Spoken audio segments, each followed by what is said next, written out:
Hello बच्चों, कैसे हैं आप। उम्मीद करता हूं आप सब अच्छे होंगे। आज अपन टॉपिक करेंगे एटॉमिक स्पेक्ट्रम। Atomic spectrum.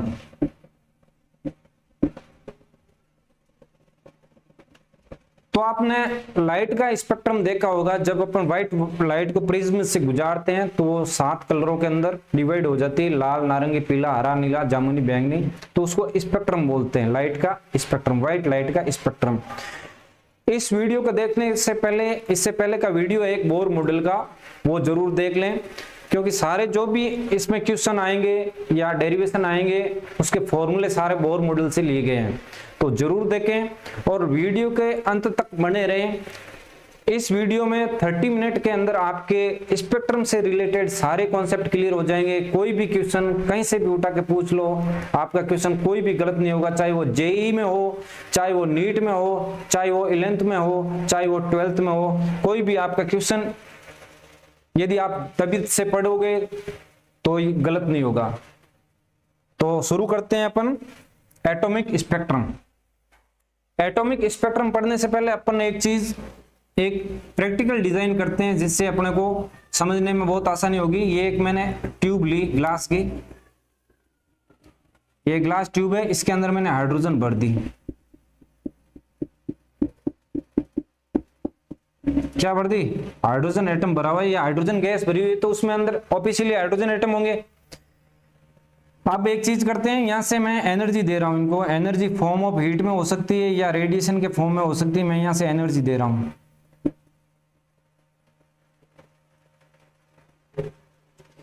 मैं यहां से जैसे रेडिएशन पास कर रहा हूं तो ये रेडिएशन यहां निकलेगी। यहां मैंने एक प्रिज्म लगा दिया तो ये प्रिज्म से निकल के यहां एक स्पेक्ट्रम बना रही है। ठीक है, सेकंड प्रिज्म मैंने यहां लगा दिया तो यहां पे भी एक स्पेक्ट्रम बन रहा है। यहां से जो उत्सर्जित होगी विकिरणें, उससे सारा जो स्पेक्ट्रम बनेगा वो यहां बनेगा, वो स्पेक्ट्रम यहां बनेगा।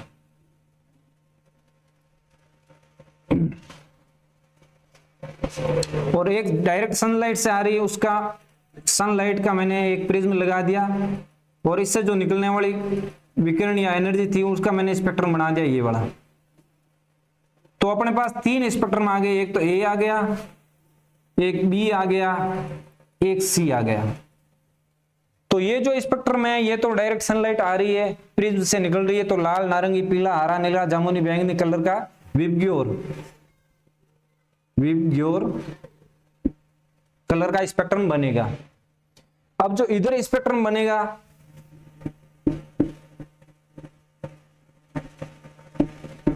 जैसे मैं यहां से व्हाइट लाइट भेज रहा हूं तो सातों कलर जा रहे हैं, इसमें से कुछ को ये एब्जॉर्ब कर लेगा और कुछ जो ये एब्जॉर्ब नहीं करेगी वो किरणें पास होगी और उसका स्पेक्ट्रम यहां बनेगा।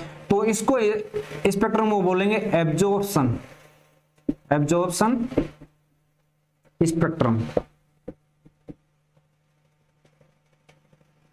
हमने बोर मॉडल में पढ़ा था इलेक्ट्रॉन एनर्जी को अवशोषित करके या एब्जॉर्ब करके हायर क्लास में चला जाता है, लेकिन इलेक्ट्रॉन की टेंडेंसी रहती है कि वो लोअर क्लास में बना रहने की प्रयास करता है, तो वो हायर क्लास से वापस नीचे की क्लास में आएगा तो एनर्जी को इमिट करेगा। इमिट वो किसके रूप में करेगा? विकिरण के रूप में कर सकता है या इलेक्ट्रोमैग्नेटिक वेव के रूप में कर सकता है। तो जो इमिट करेगा लाइट वो यहां से निकलेगी और उसका स्पेक्ट्रम यहां बनेगा, उसको बोलेंगे हम इमिशन स्पेक्ट्रम। तो इन तीनों के रिजल्ट अपन एक बार इमेज में देख लेते हैं, ज्यादा क्लियर हो जाएगा। ये इमेज देख रहे हैं तो ये जो कंटिन्यूअस स्पेक्ट्रम दिख रहा है जिसमें लाल, नारंगी, पीला, हरा, नीला, जामुनी, बैंगनी सारा है, ये जो है ये लाइट का है। लाइट का स्पेक्ट्रम है, जो डायरेक्ट सन से लाइट आती है उसका स्पेक्ट्रम है। इमिशन जो स्पेक्ट्रम है उसमें क्या है, ये कुछ दिख रहा है, जैसे ये ब्लू दिख रही है, उस ब्लू के बाद में ग्रीन, येलो सब गायब है, रेड दिख रही है। और जो एब्जॉर्प्शन है उसमें सारा दिख रहा है, कुछ एक गायब है, जैसे ये यहाँ से ब्लू गायब है, यहाँ से रेड गायब है।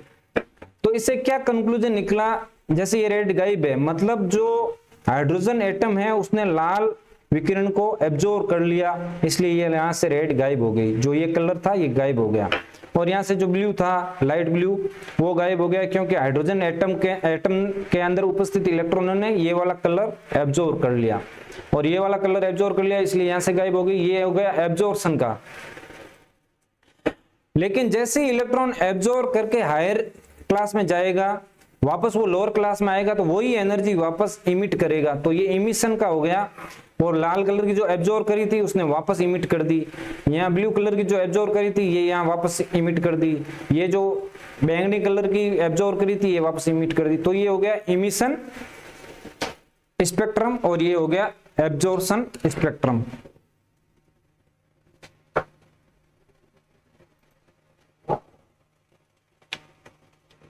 एक डायग्राम से और समझने की कोशिश करेंगे। ये हाइड्रोजन का मॉलिक्यूल है, इसके अंदर ये ऊर्जा स्तर बने हुए हैं, या आप ऑर्बिट बोल दो, ऑर्बिट बने हुए हैं। तो अपन ने बोर मॉडल में इन ऑर्बिटों की ऊर्जा ज्ञात करी थी, इन कक्षों की ऊर्जा ज्ञात करी थी। तो पहले की क्या आई थी, अपने पास आई थी -13.6, दूसरे की आई थी -3.4, तीसरे की आई थी -1.5, चौथे की आई थी -0.85 इलेक्ट्रॉन वोल्ट। ये इलेक्ट्रॉन वोल्ट, ये इलेक्ट्रॉन वोल्ट, ये इलेक्ट्रॉन वोल्ट में इनकी ऊर्जा आई थी। अब सपोज कीजिए कोई इलेक्ट्रॉन यहां घूम रहा है, यहां घूम रहा है, अपन ने इसको हीट दिया, ये हीट या एनर्जी अपन किसी रूप में दे सकते हैं, हीट के रूप में दे सकते हैं, रेडिएशन के रूप में दे सकते हैं, किसी रूप में अपन ने एनर्जी दी तो ये इलेक्ट्रॉन एनर्जी लेके इसमें जा सकता है, इसमें जा सकता है, इसमें जा सकता है। तो ये कितनी एनर्जी लेगा, जितना इन दोनों के ऊर्जा स्तर में गैप होगा उतनी एनर्जी लेगा। जैसे फर्स्ट और सेकंड की बात करूं, जैसे 13.6 है, -13.6 -3.4, तो पहले N1 और N2 ऑर्बिट के अंदर डिफरेंस है वो 10.2 इलेक्ट्रॉन वोल्ट का है। तो इसमें से जो रेडिएशन 10.2 इलेक्ट्रॉन वोल्ट एनर्जी की आ रही होगी उसको वो एब्जॉर्ब करके सेकंड क्लास में चला जाएगा, इलेक्ट्रॉन सेकंड क्लास में चला जाएगा। तो एब्जॉर्प्शन स्पेक्ट्रम के अंदर अपनी जो रेडिएशन के अंदर 10.2 इलेक्ट्रॉन वोल्ट की जो रेडिएशन होगी वो गायब हो जाएगी, तो वहां एक ब्लैक पट्टी आ जाएगी। ठीक है, ये तो हो गया एब्जॉर्प्शन का। अब इलेक्ट्रॉन की टेंडेंसी रहती है कि वो हमेशा लोअर एनर्जी लेवल में रहना पसंद करता है, तो यहाँ पे थोड़ी देर रुकेगा, बाद में वापस 10.2 इलेक्ट्रॉन वोल्ट की एनर्जी उत्सर्जित करेगा और वापस एक नंबर ऑर्बिट में आ जाएगा। तो ये रेडिएशन उत्सर्जित करेगा, वो रेडिएशन के रूप में हो सकता है या इलेक्ट्रोमैग्नेटिक वेव के रूप में हो सकता है, इलेक्ट्रोमैग्नेटिक वेव के रूप में हो सकता है। ठीक है, ये हो गया एब्जॉर्प्शन के दो पार्ट हो गए, एक तो एब्जॉर्प्शन स्पेक्ट्रम, एक हो गया इमिशन स्पेक्ट्रम। स्पेक्ट्रम के दो पार्ट हो गए, सॉरी। अब मैं आपको बोलूं, एक क्वेश्चन बोलूं, तो जो स्पेक्ट्रम हुआ, जो लाइट का स्पेक्ट्रम हुआ वो तो होगा कंटिन्यूअस स्पेक्ट्रम, क्योंकि उसके अंदर स्पेक्ट्रम, उसके अंदर सारी रेडिएशन है वो कंटिन्यू आ रही है, वेव है जो कंटिन्यू आ रही है। लेकिन जो एटम का स्पेक्ट्रम हुआ, चाहे एब्जॉर्प्शन हो चाहे इमिशन हो, वो हो गया डिस्क्रीट स्पेक्ट्रम। डिस्क्रीट या इसको लाइन स्पेक्ट्रम भी बोलते हैं।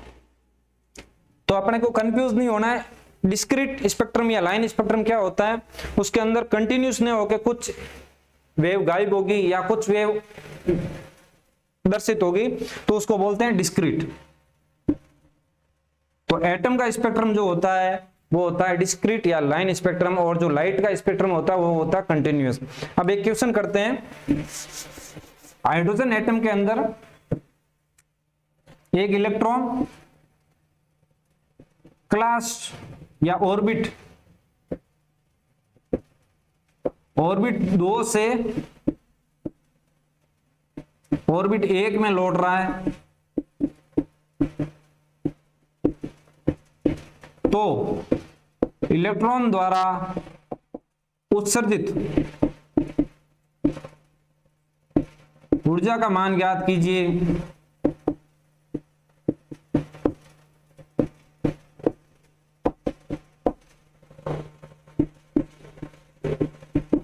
और एंड उत्सर्जित विकिरण का तरंग दैर्ध्य ज्ञात कीजिए। तरंग दैर्ध्य ज्ञात कीजिए। If a electron discrete from second orbit to first orbit, the amount of energy emitted by electron अपने को ज्ञात करना है और उसका वेवलेंथ ज्ञात करनी है जो उससे इमिट हुई है उसकी। तो उसको ज्ञात करने के लिए अपन क्या फॉर्मूला यूज करेंगे? अपन ने फॉर्मूला पढ़ा है E बराबर -13.6 Z score upon N score. ठीक है, तो अपन ने याद कीजिए -13.6 into Z square hydrogen atom है तो उसका परमाणु क्रमांक कितना हो गया? 1 हो गया। 1 का square divide by N. N 2 से आ रहा है तो पहले 2 का ज्ञात कर लेते हैं अपन। एन 2 का स्कोर मतलब 2 का स्कोर हो जाएगा 4। तो -13.6 डिवाइड बाय 4 ये हो जाएगा -3.4। ठीक है, अब फर्स्ट की ज्ञात कर लेते हैं। फर्स्ट ऑर्बिट की हो जाएगा 13.6 इंटू 1 स्क्वायर डिवाइड बाय ये 1 हो जाएगा तो 1 का स्क्वायर। तो ये क्या हो जाएगा? -13.6। तो एनर्जी इमिट क्या हो गई? एनर्जी इमिट हो जाएगी, ये तो हो गया E2, ये हो गया E1।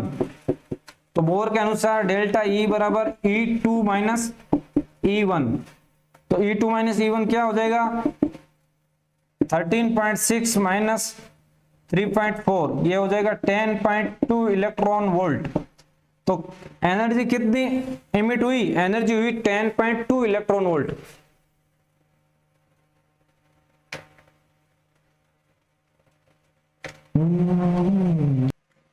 सॉरी वो कैमरा मिस्टेक हो गया इसलिए वीडियो रिकॉर्डिंग में खुद थोड़ा इंटरप्शन आया होगा। तो अपन ने एनर्जी लेवल 2 और 1 का एनर्जी निकाली, E2 की एनर्जी निकाली और E1 की एनर्जी निकाली। E2 माइनस E1 निकाला तो उत्सर्जित एनर्जी का मान अपने पास आ गया 10.2 इलेक्ट्रॉन वोल्ट। अपने पास एनर्जी का मान आ गया। अब अपन को तरंग दैर्ध्य निकालना है या वेवलेंथ निकालनी है। तो कैसे निकालेंगे? वेवलेंथ के लिए फॉर्मूला होता है energy equals to SC upon lambda. SC upon lambda. तो E बराबर E अपने पास क्या है? 10.2 equals to SC upon lambda. अब H का मान 6.63 इंटू 10 टू द पावर -34 और C H है प्लांक स्थिरांक, प्लांक कांस्टेंट, और C है प्रकाश का वेग। प्रकाश का वेग क्या होता है? प्रकाश का वेग है 3 into 10 to the power 8 metre पर सेकेंड। ये हो गया जूल पर सेकेंड, जूल में ये डिवाइड बाय लैम्डा। तो अपन इतनी सारी कैलकुलेशन करेंगे ये बहुत भारा पड़ जाएगा। तो इसके लिए अपन एक शॉर्ट ट्रिक लेते हैं। E बराबर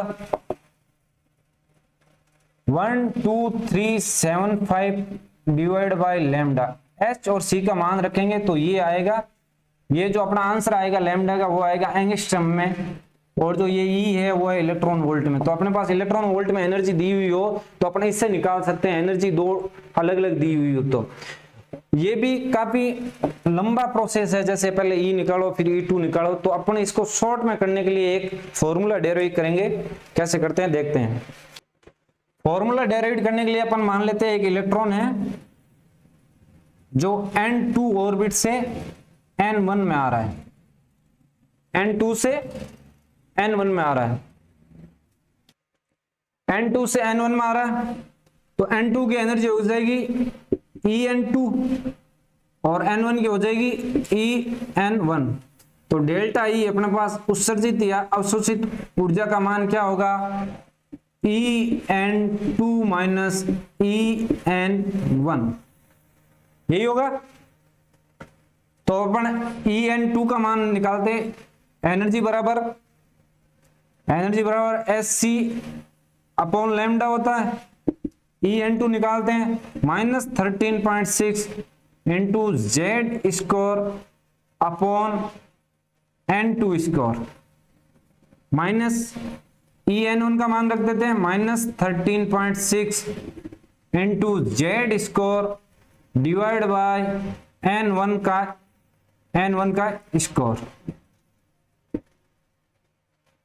ये हो गया। अब इसको सॉल्व करते हैं, ये माइनस माइनस प्लस हो जाएगा, प्लस हो जाएगा तो ये वाला पार्ट आगे आ जाएगा, ये पीछे आ जाएगा। ठीक है, तो मैं यहाँ कॉमन ले लेता हूं -13.6 जेड स्कोर, दोनों में से कॉमन ले लेता हूं। जहां पे समझ में नहीं आए एक बार कमेंट कर दें तो मैं वापस समझा दूंगा दूसरे वीडियो के थ्रू या शॉर्ट वीडियो के थ्रू। यदि आपको समझ में नहीं आ रहा तो कमेंट जरूर करें, और आपको कोई भी टॉपिक जानना हो या उसके बारे में आपको वीडियो चाहते हो तो कमेंट जरूर करें कमेंट बॉक्स के अंदर। तो ये आ जाएगा 1/n1 score minus 1/n2 score.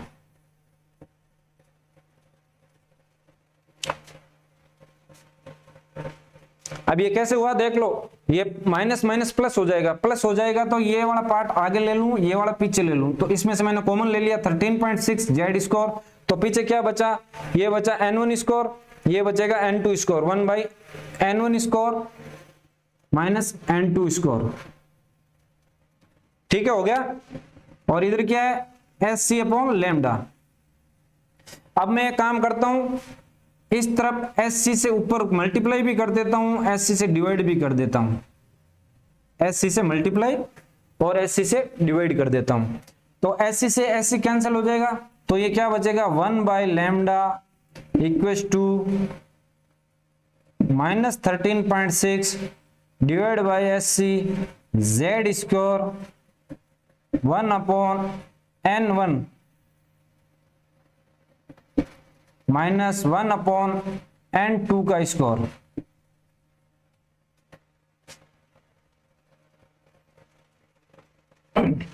आ गया ये। अब यदि मैं ये सारी राशि कांस्टेंट है, ठीक है, एस कांस्टेंट है, प्लांक स्थिरांक, सी प्रकाश का वेग कांस्टेंट है, 13.6 कांस्टेंट है। इस कांस्टेंट को मैं लिख देता हूं आर जेड स्कोर 1/n1 का स्कोर माइनस 1/n2 का स्कोर। ये अपने पास फॉर्मूला आ गया, इसको बोलते हैं रीडबर्ग कांस्टेंट। जो आर आया वो आया रीडबर्ग कांस्टेंट, रीडबर्ग कांस्टेंट। इसका मान होता 1.09 इंटू 10 टू दी पावर, तो इसको बोलते हैं रीडबर्ग कांस्टेंट। रीडबर्ग कांस्टेंट का मान होता है 1.09 into 10 to power -7 metre inverse.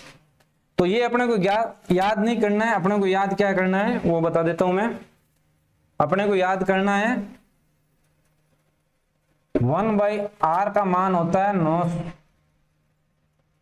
1/r का मान होता 1/r का मान होता है 911 एंगस्ट्रॉम। ये काम आएगा, ये एक बार लिख लो साइड में, ये अपने को याद रखना है। अब जैसे मैं लैम्डा ज्ञात करूंगा तो ये 1/r आएगा, जेड स्कोर होगा, ये होगा, तो 1/r का मान डायरेक्ट पुट करेंगे तो अपने पास लैम्डा का मान आ जाएगा। तो अपन एक क्वेश्चन करते हैं इसी फॉर्मूले से।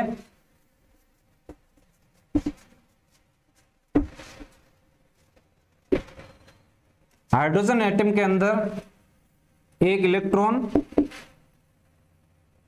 N2 बराबर 4 से संक्रमण करके N1 1 में आ रहा है।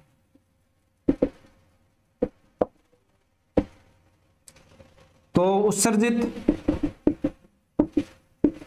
विकिरण की तरंग दे दी, याद कीजिए विकिरण की तरंग दे दी है या वेवलेंथ ज्ञात कीजिए। ठीक है, तो मैं फॉर्मूला लिखूंगा 1/λ इक्वल्स टू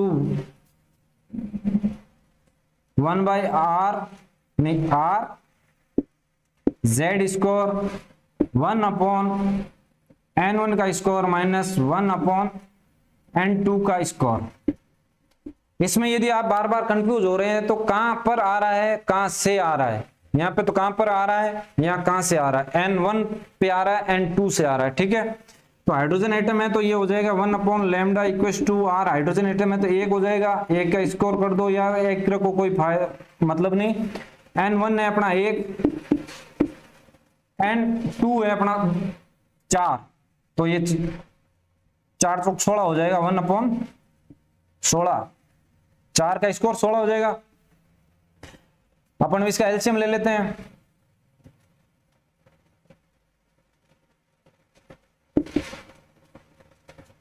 पंद्रह बटे 16 हो जाएगा, तो 1 upon lambda equals to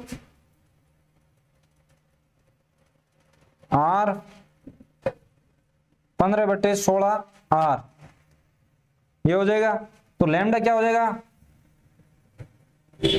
lambda equals to हो जाएगा 16/15 इंटू 1/r। आर का मान लिख लेंगे तो 16 बटे 15 इंटू 1/r का मान क्या है 9.11।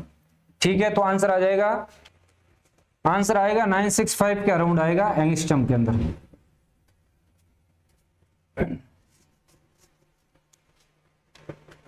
अपने पास लैम्डा का जो फॉर्मूला हुआ यहां लिख देते हैं अपन, 1/लैम्डा equals to R Z score 1 upon N1 score minus 1 upon N2 का स्कोर।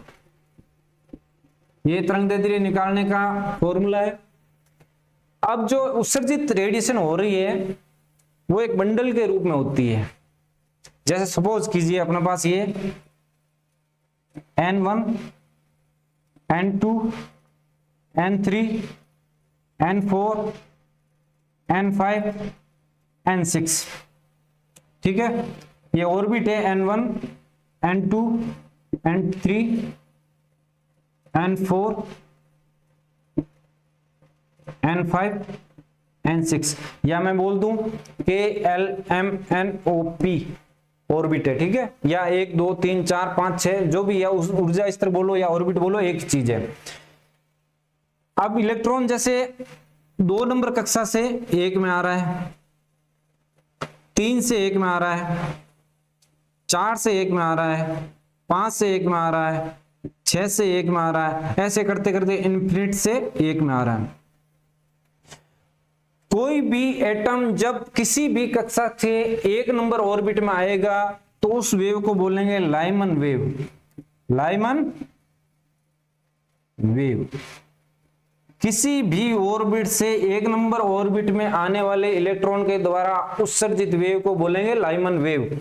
और जो ये सीरीज बनेगी 1 से लगाकर इन्फिनिट तक, उस सीरीज को बोलते हैं लाइमन सीरीज। Lyman series. तो ये क्या होगी, ये होगी लाइमन सीरीज। अब लाइमन सीरीज को अपन देखें, लाइमन सीरीज की फर्स्ट वेव का अपन लैम्डा निकालें। लाइमन सीरीज की फर्स्ट वेव का अपन निकालें divide by R. Z square hydrogen ले लेते हैं, हाइड्रोजन का ये 1 हो गया, N1 हो गया 1, N2 हो गया 2, तो 1 अपॉन 1 का स्कोर माइनस 1 अपॉन 2 का स्कोर, ठीक है। 1 upon lambda equals to R into 2 दूनी 4, ये हो जाएगा।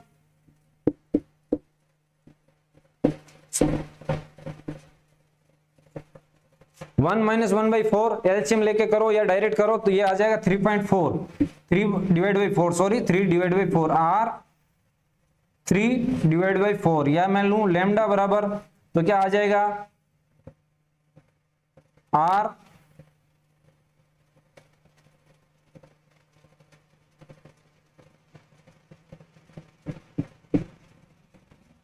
ये आ जाएगा lambda equal to 4/3 1 upon R. 1 upon R का मान होता है,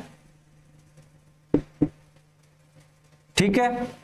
तो अब ये कैलकुलेट कर लेते कितना, तो ये लगभग आएगा 1214 एंगस्ट्रॉम, 1214 एंगस्ट्रॉम।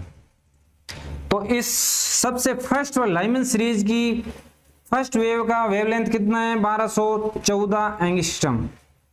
अब इसी तरह मैं सेकंड का निकाल सकता हूं, थर्ड का निकाल सकता हूं, फिफ्थ का निकाल सकता हूं। मैं इन्फिनिट का निकाल रहा हूं, सबसे लास्ट का।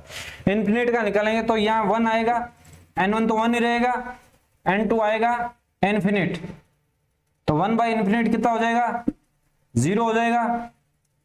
0 हो गया, और ये 1 है, तो ये क्या रहेगा, ये हो जाएगा सांप, तो ये हो जाएगा लैम्डा बराबर 1/r या 911 एंगस्ट्रॉम। तो लास्ट लेमन सीरीज की जो लास्ट वेव है उसका वेवलेंथ होगा 911 एंगस्ट्रॉम। ठीक है, अब अपन यहां देखेंगे एनर्जी देखें, तो एनर्जी सबसे कम किसकी है, एनर्जी सबसे कम है इसकी। एनर्जी सबसे ज्यादा किसकी है, एनर्जी सबसे ज्यादा है इसकी, क्योंकि एनर्जी लेवल ऐसे बढ़ रहा है, एनर्जी लेवल यूं बढ़ रहा है। और जो वेवलेंथ है वो शॉर्ट किसकी है, वेवलेंथ सबसे कम किसकी है, इसकी वेवलेंथ कम है, इसकी वेवलेंथ ज्यादा है। तो अपने को एक चीज समझ में आ गई, एनर्जी जो होती है ये कम ज्यादा क्यों हो रही है, क्योंकि एनर्जी बराबर अपन ने फॉर्मूला देखा था Sc/λ, Sc/λ। तो इनवर्सली प्रोपोर्शनल टू है लैम्डा, तो तरंग दैर्ध्य बढ़ेगा तो एनर्जी कम होगी, एनर्जी बढ़ेगी तो तरंग दैर्ध्य कम होगा। तो जो लाइमन सीरीज की फर्स्ट है इसको बोलते हैं first line of Lyman series. First line of Lyman series का वैल्यू क्या आई थी, 1214 एंगस्ट्रॉम। और जो लास्ट में है इन्फिनिट से आ रही है उसको बोलते हैं last line of Lyman series, last line of Lyman series. तो फर्स्ट और लास्ट का निकाल लिया, अपन एक 2 नंबर का भी निकाल लेते हैं जो थर्ड से आ रही है फर्स्ट पे। तो N1 तो हो गया अपना एक, ये हो गया थर्ड, तो यहां हो जाएगा 9, 3 का स्कोर 9 हो जाएगा। तो अपन इसको निकाल लेते हैं,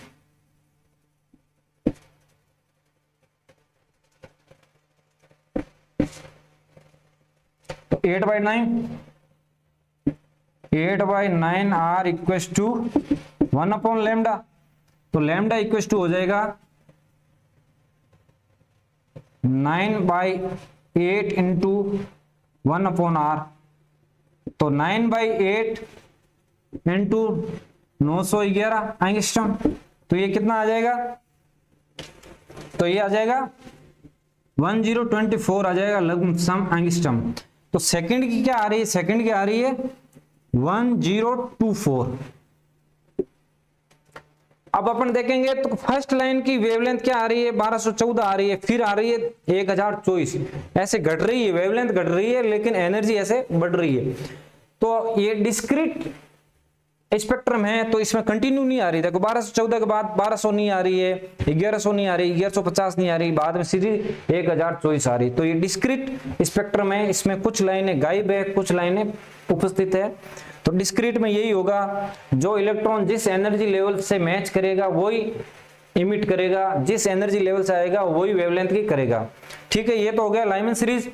इसके बाद में आती है लाइमन सीरीज ने अपन ने देखा, लाइमन सीरीज कहां से कहां तक है, 1214 से लगा के 911 एंगस्ट्रॉम तक है। तो ये आ रही यूवी रीजन में आती है, यूवी। ये जो स्पेक्ट्रम में अपन रीजन देखेंगे 1214 से 911 का, तो ये है यूवी का। ठीक है, इसके बाद में अपन देखते हैं, इसको थोड़ा मैं बढ़ा देता हूं आगे।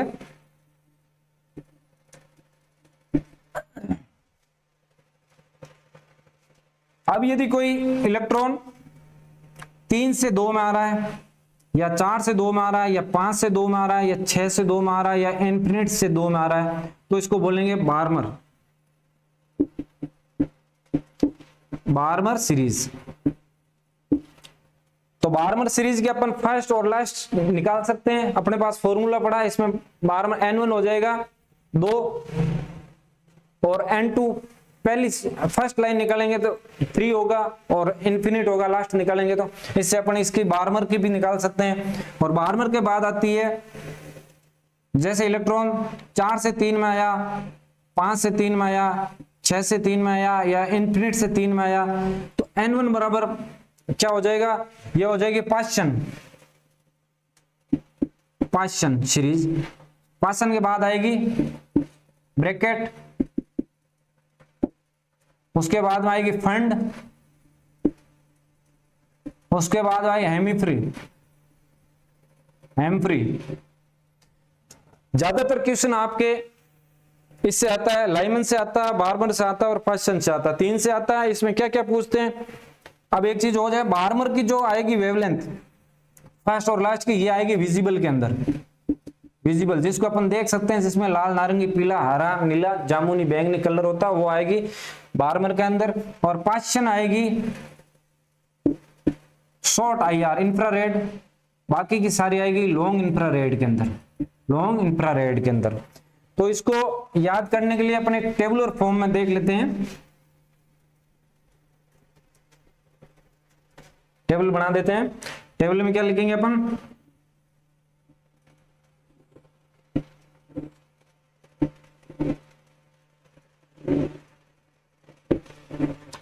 टेबल के अंदर अपन लिख लेते हैं N1, इधर लिख लेते हैं N2, इधर लिख लेते हैं सीरीज कौन सी होगी और रीजन कौन सा होगा, मतलब स्पेक्ट्रम के अंदर रीजन कौन सा होगा, इंफ्रारेड होगा, यूवी होगा या जो भी होगा। N1 यानी जहां इलेक्ट्रॉन आ रहा है वो यदि एक है, एक पे आ रहा है, कहां से आ रहा है, 2 3 4 डैश डैश डैश इंफिनिट, कहीं से भी आ रहा है, एक पे आ रहा है, उसको बोलेंगे अपन लाइमन। और ये कौन से रीजन में आती है, यूवी के अंदर। ठीक है भाई। अब 2 नंबर ऑर्बिट के अंदर आ रहा है, कहां से आ रहा है, 3 4 5 डैश डैश डैश इंफिनिट, कहीं से आ रहा हो, 2 में आ रहा हो, तो उसको बोलेंगे बार्मर। ये आता है विजिबल के अंदर। यदि N1 बराबर 3 है और ये 4 5 6 7 इंफिनिट कहीं से आ रहा हो, तो उसको बोलेंगे पास्चन। ये आएगी शॉर्ट इंफ्रारेड में, शॉर्ट IR। फिर 4 नंबर में आ रहा है, कहीं से आ रहा है, 5 6 7 इंफिनिट कहीं से भी आ रहा है, तो उसको बोलेंगे ब्रैकेट। ये आएगी लॉन्ग इंफ्रारेड में। इसके बाद में 5 नंबर आएगा जो 6 7 8 9 इंफिनिट कहीं से भी आ सकता है, उसको बोलेंगे Lyman, Barmer, Paschen, bracket, fund. ये भी आएगी लॉन्ग इंफ्रारेड में। और 6 नंबर ये आएगी हेम्फ्री, ये भी आएगी लॉन्ग इंफ्रारेड में। तो एक बार ये टेबल नोट कर लीजिए, ये कई बार क्वेश्चन आ जाते हैं, कहां से कहां आती है और कौन सी सीरीज कौन सी रीजन के अंदर आती है।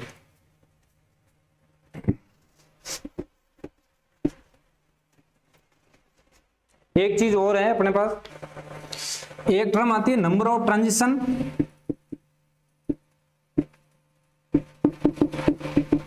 या नंबर ऑफ वेव। इसको अपन समझ लेते हैं ये क्या है। अब जैसे कोई इलेक्ट्रॉन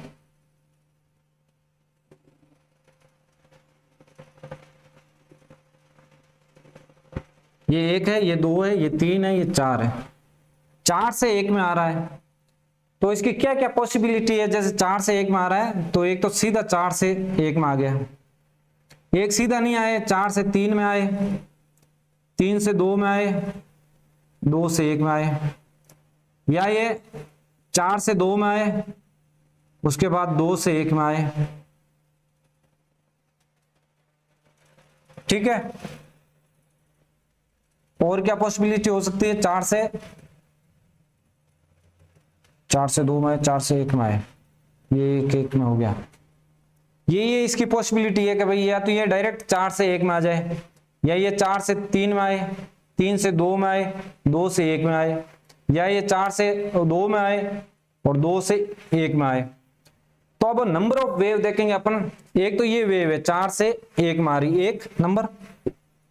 दूसरी वेव है जो 4 से 3 में आ रही है। तीसरी नंबर वेव है जो 3 से 2 में आ रही है। 4 नंबर वेव ये होगी, 5 नंबर वेव ये हो गई, और 6 नंबर वेव कौन सी होगी, या इसकी पॉसिबिलिटी ये है 4 से 3 में आए और 3 से डायरेक्ट 1 में आए। तो 5 नंबर वेव होगी, 6 नंबर वेव ये होगी। ये वेव अपन नहीं गिनेंगे क्योंकि ये अपन ने यहाँ गिन ली, ये देखो यार ये 4 से 3 वाली, और ये भी नहीं गिनेंगे क्योंकि ये यहाँ आ गई, तो ये 2 वेव नहीं गिनेंगे। तो नंबर ऑफ वेव कितनी होगी, या नंबर ऑफ ट्रांजिशन बोले तो इसमें 6 होगी। यदि कोई इलेक्ट्रॉन 4 नंबर ऑर्बिट से 1 नंबर ऑर्बिट में जंप करेगा तो नंबर ऑफ वेव होगी 6। अपन ने ये तो कैलकुलेट कर दिया। अब अपने को यदि 7, 8, 9, 10 अनंत तक दे रखे तो अपन कैसे कैलकुलेट करेंगे, उसके लिए एक फॉर्मूला है। तो नंबर ऑफ ट्रांजिशन या नंबर ऑफ वेव का फॉर्मूला है, इसका फॉर्मूला है n2 minus n1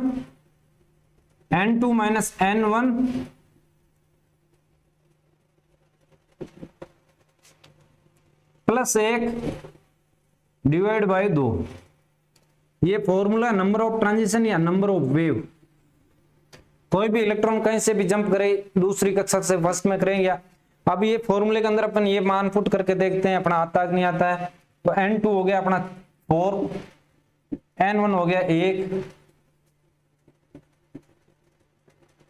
4 minus 1 plus 1 divide by 2। 4 minus 1 3, 4 minus 1 3 plus 1 4 divide by 2, 4 तेरी 12 डिवाइड बाई 2, तो आ गया नंबर ऑफ वेव 6। तो अपन फॉर्मूले से number of wave, number of transition निकाल सकते हैं। ये तो समझने के लिए किया था, बाकी ज्यादा यदि ट्रांजिशन हो 10 ऑर्बिट से 1 ऑर्बिट में हो तो अपन इस तरह से नहीं कर सकते। ये समझने के लिए किया था नंबर ऑफ ट्रांजिशन या नंबर ऑफ वेव कितनी बन रही है इस ट्रांजिशन के अंदर, वो अपन इस फॉर्मूले से ज्ञात कर सकते हैं। तो अपन ने इस वीडियो के अंदर 2 फॉर्मूले देखे, एक तो तरंगदैर्ध्य निकालने का, यदि कोई इलेक्ट्रॉन किसी भी ऑर्बिट से किसी भी ऑर्बिट में जंप कर रहा है तो उत्सर्जित होने वाली विकिरण का तरंगदैर्ध्य कैसे ज्ञात करते हैं या वेवलेंथ कैसे ज्ञात करते हैं, वो उसका फॉर्मूला ये रहा। और नंबर ऑफ ट्रांजिशन या नंबर ऑफ वेव के लिए ये देखा था अपन ने, और अपन ने सीरीज देखी थी लाइमन, बार्मर, पाश्चन, ब्रैकेट, फंड। तो उनकी फर्स्ट लाइन लास्ट लाइन देखी थी, उसकी वेवलेंथ देखी थी, और वो कौन से रीजन के अंदर पड़ती है वो देखा था अपन ने, वो UV, visible, short infrared, long infrared, long infrared. तो ये सारा था अपने इस वीडियो के अंदर। अपन नेक्स्ट टॉपिक करेंगे